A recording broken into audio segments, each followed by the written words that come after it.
Hello guys. तो अब हम करेंगे वेक्टर अलजेब्रा का सेकंड और थर्ड क्वेश्चंस। अब बेसिकली इस चैप्टर में करना क्या हमें, इस एक्सरसाइज क्वेश्चंस में कोई भी दो डिफरेंट वेक्टर्स लिखना है जिनका मैग्नीट्यूड सेम हो। अब फॉर एग्जांपल इस क्वेश्चन में ना एक नई चीज़ आती है, इसमें ना सब्जेक्टिविटी चलती है। ये कोई टॉपिक नहीं है, आपको समझा रहा हूँ। सब्जेक्टिविटी क्या होती है, फॉर एग्जाम्पल क्लास में अगर 50 बच्चे हैं, 50 स्टूडेंट्स हैं, और 50 स्टूडेंट्स को मैं क्वेश्चन करने के लिए दे दूँ और समझा दूँ कि इसमें ये करना है, तो हर बच्चा 50 बच्चे इसको 50 तरीके से आंसर से बना सकते हैं। मतलब कि हर बच्चे एक अपना यूनिक आंसर लेके आ सकते हैं।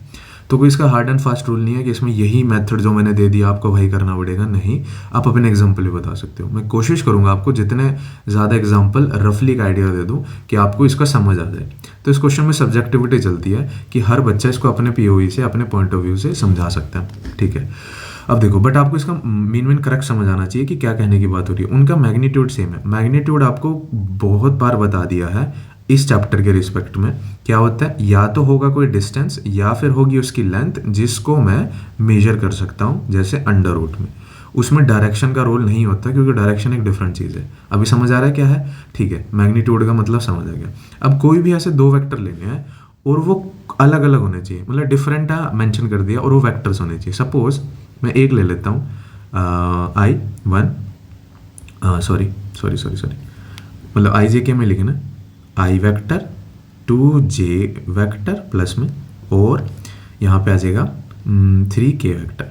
ठीक है, और सपोज मैं भी एक वेक्टर ले लेता हूँ 2i कैप और 3j कैप और प्लस k कैप। अब ये सिमिलरिटी आपको दिख रही होगी, बट अभी आपको दिखाने की कोशिश कर रहा हूँ। फॉर एग्जांपल अभी हमने फर्स्ट क्वेश्चन में मैग्नीट्यूड निकालना सीखा था। तो जो a का मैग्नीट्यूड होगा वो क्या होता है, मैग्नीट्यूड का साइन, और जितने भी i के साथ कौन सा स्केलर कंपोनेंट है 1, तो 1 का स्क्वायर, j के साथ कितना है 2 का स्क्वायर और 3 का स्क्वायर।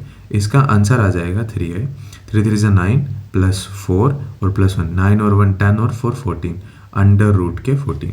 ठीक है, और अगर मेरे को b का मैग्नीट्यूड भी निकालना हो, अंडर रूट ऑफ कितना आ जाएगा 2 का स्क्वायर प्लस 3 का स्क्वायर ये था, और b में k के साथ सिंपल है, कुछ नहीं है तो 1 लिख सकता हूँ मैं, प्लस 1 का स्क्वायर, 3 3 9 9 प्लस 1 10, 10 और 4 14। इसका भी मैग्नीट्यूड कितना आ गया 14। तो नोटिस करना, मेरे को मैग्नीट्यूड क्या दिखाना था, सेम a वेक्टर का मैग्नीट्यूड भी कितना आया मेरे पास 14, और b वेक्टर का मैग्नीट्यूड भी कितना आया 14।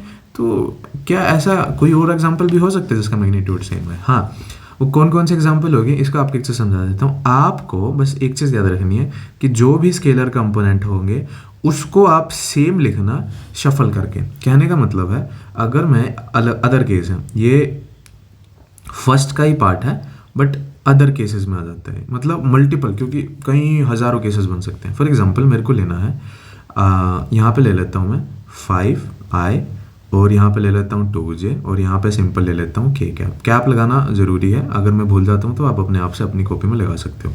अब देखो, अगर मैंने जो ये लिया है ना 5 2 और 1, उसी को ही नियर अबाउट लेना पड़ेगा ताकि मेरा आंसर बिल्कुल सही आ जाए।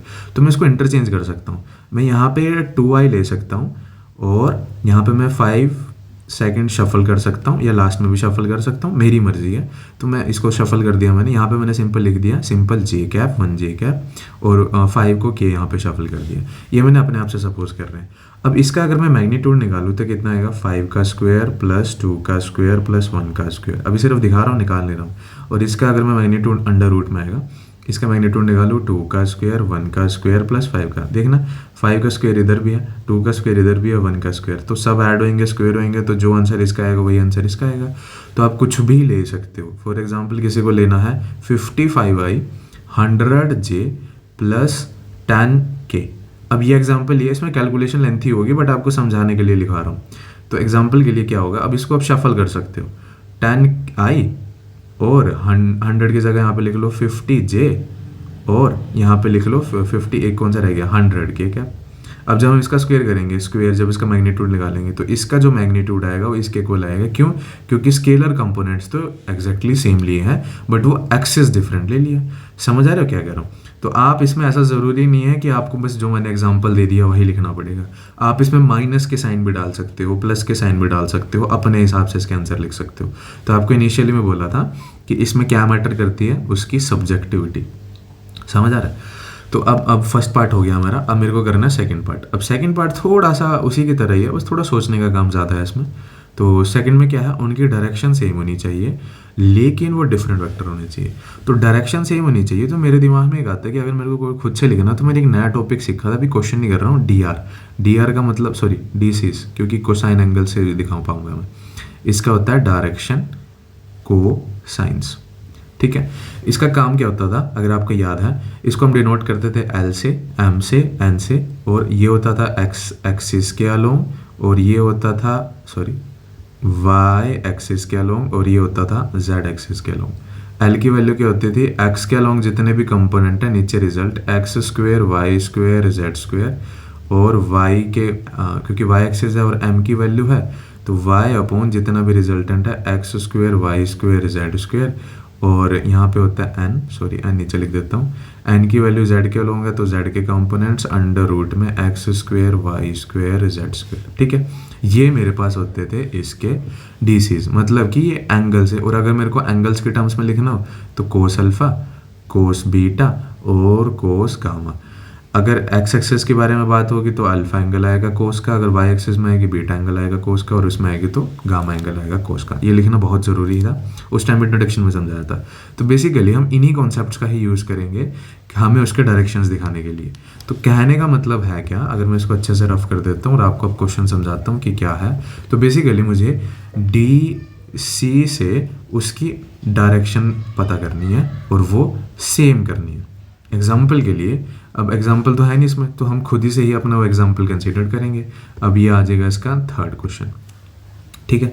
हमारे पास अब मैं लिख देता हूँ अपने वर्ड्स में, डिफरेंट वेक्टर होंगे बट डायरेक्शन क्या होनी चाहिए उनकी, सेम। समझ आ रहा है अभी आपको, ठीक है। और किससे चेक करेंगे, बाय डीसी से। तो हम लिख लेते हैं, हमने सपोज करा, अभी आपको समझा रहे हैं, अभी एक वेक्टर मैं आपको दिखा रहा हूँ एग्जाम्पल के लिए, फिर आपको मल्टीपल दिखा दूंगा तो आप क्या होगा वो समझ आ जाए।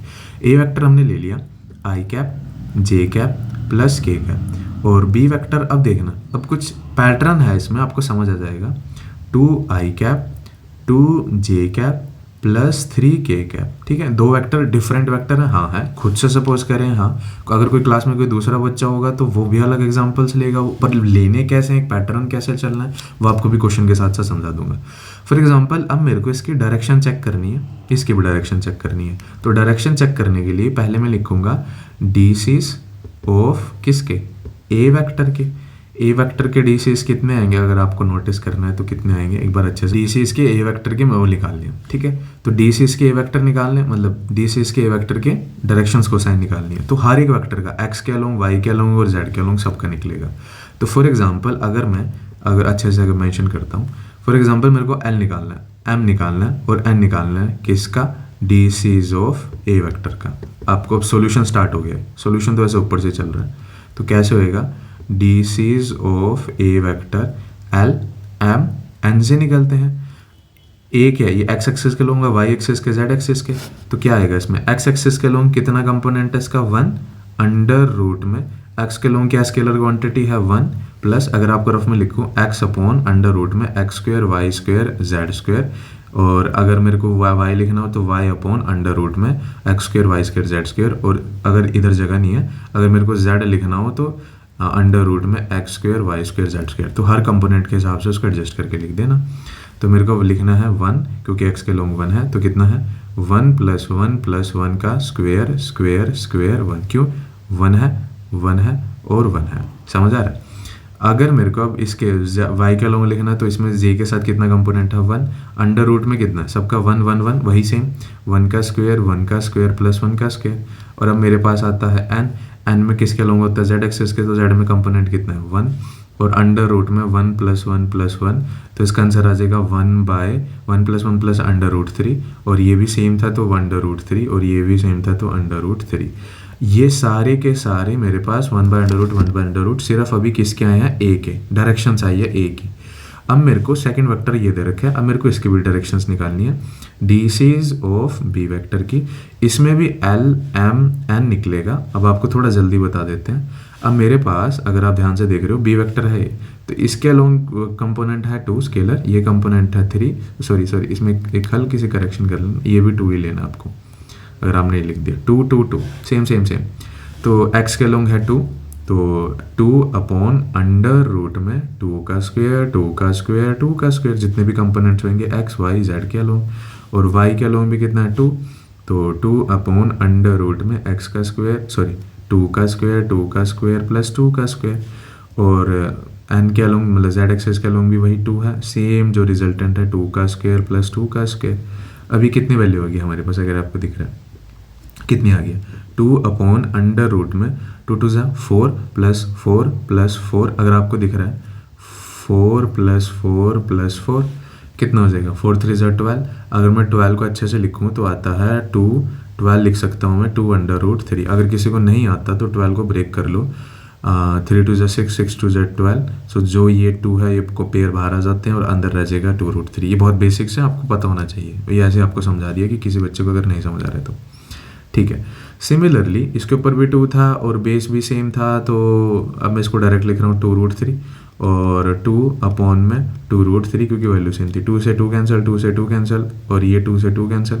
अब मैं इसको डायरेक्ट यहीं पे मेंशन कर देता हूँ 2 रूट 3, और जो आंसर आया कैंसिल आउट करके जब 2 से 2 कैंसिल हो गया 1 by under root 3, 1 by under root 3 equal to के और 1 बाय अंडर रूट 3। अब नोटिस करना आप, क्या ये इसकी एल वाले कंपोनेंट्स की और इसकी डायरेक्शन कितनी है सेम, इसके कंपोनेंट और इसका डायरेक्शन कितनी है सेम, इसके कंपोनेंट और इसकी डायरेक्शन कितनी है सेम। अगर ये सेम आ जाता है सो ए और बी मेरे पास, अब मैं लिखूंगा A vector and B vectors having क्या है इनकी सेम डायरेक्शन। समझ आया? तो कहने का लॉजिक क्या निकला यहाँ से, यही लॉजिक निकला। 2 क्वेश्चंस इजी थे बट इतना टाइम लिया इनको समझाने में क्योंकि आपके अंडरस्टैंडिंग बढ़ जाए। तो मैंने क्या लिया, अगर आपको एक पैटर्न दिख रहा है, अगर मैं यहाँ पे सेम प्लस सेम आई कैप प्लस सेम जे कैप लिख रहा हूँ, तो मेरे को जो दूसरा लूंगा ना, चाहे वो डिफरेंट हो जाए लेकिन वो सेकंड सेम होना चाहिए। सेम और सेम, सारे एलिमेंट उसके एक दूसरे से सेम होने चाहिए और फर्स्ट वाले के। एग्जाम्पल आपको मैं दे देता हूँ, कहोगे एक एग्जाम्पल दिया तो हमें कैसे समझ आएगा, अभी आपको अच्छे से एक और एग्जाम्पल दे देता हूँ। ये लिखने की नोटिस करने की जरूरत नहीं, सिर्फ बस अब एग्जाम्पल दे के खत्म कर रहा हूँ उसे। फॉर एग्जाम्पल आप ए वेक्टर लिख सकते थे 5i 5j और 5k सेम सेम सेम, और बी वेक्टर लिख सकते थे 10i 10j सॉरी और प्लस के 10k cap same same same. अगर ये सेम है और ये सेकंड खुद में सेम होना चाहिए। अगर आप इनकी डीसीज निकालोगे और इसकी डीसीज निकालोगे, इसके एल की एम की एन की वैल्यू और इसमें भी एल की एम की और एन की वैल्यूज, तो दोनों एक दूसरे के सेम आएंगी, वो आपको खुद ब खुद समझ आ जाएगा। ठीक है, ओके। तो अब हम करते हैं अगला नेक्स्ट क्वेश्चन। Thank you.